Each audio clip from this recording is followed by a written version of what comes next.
ગાંધીનગરના special operation ગ્રુપના ફરજ બજાવતા પોલીસ કોન્સ્ટેબલે પોતાના નિવાસસ્થાને ગળા ફાંસો ખાઈને જીવન ટૂંકાવ્યું. નમસ્કાર મિત્રો, હું વિપુલ પટેલ, સમૃદ્ધ ગુજરાત ન્યૂઝ સત્યની સંગાતે. એક નજર આજના મુખ્ય સમાચાર પર.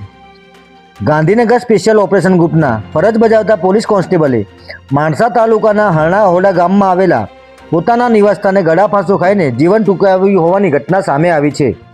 મૃતક કોન્સ્ટેબલ નરેન્દ્રસિંહ ઈશ્વરસિંહ ચાવડા ડીઆઈજી કચેરી ખાતે રીડર શાખામાં ફરજ બજાવતા હતા અને તેમની નોકરી સ્પેશિયલ ઓપરેશન ગ્રુપમાં હતી. ત્યારે ગઈકાલે સવારે નરેન્દ્રસિંહ તેમની પત્ની અને બાળકોને તેમના સાસરી કોલાવાડા ખાતે મૂકીને ગાંધીનગર પોતાની ફરજ પર ગયા હતા અને ફરજ પરથી પરત આવ્યા બાદ નરેન્દ્રસિંહે ઘરે જઈને પિતા ઈશ્વરસિંહ સાથે રાત્રે ભોજન લીધું હતું અને બાદમાં પોતાના રૂમમાં સૂવા ગયા હતા.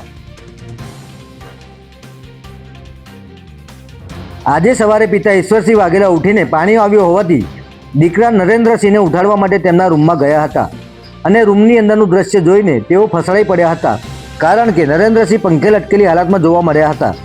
ઘટનાની જાણ થતાં તાત્કાલિક માણસા પોલીસ સ્થળ પર પહોંચી ગઈ હતી અને મૃતદેહનું પંચનામું સહિતની કાનૂની પ્રક્રિયા શરૂ કરી હતી. આ અંગે માણસા પીઆઈ પીજે ચુડાસમાએ જણાવ્યું હતું કે હાલમાં આપઘાતનું કારણ અકબંધ છે અને પોલીસે અકસ્માતે ગુનો નોંધીને આત્મહત્યા પાછળના સાચા કારણો જાણવા માટે વધુ તપાસ હાથ ધરી છે. ત્યારે યુવાન કોન્સ્ટેબલ અગમ્ય કારણોસર જીવન ટૂંકાવતા પોલીસ બેવડામાં શોકની લાગણીઓ છવાઈ ગઈ છે. જય હિન્દ, જય ભારત.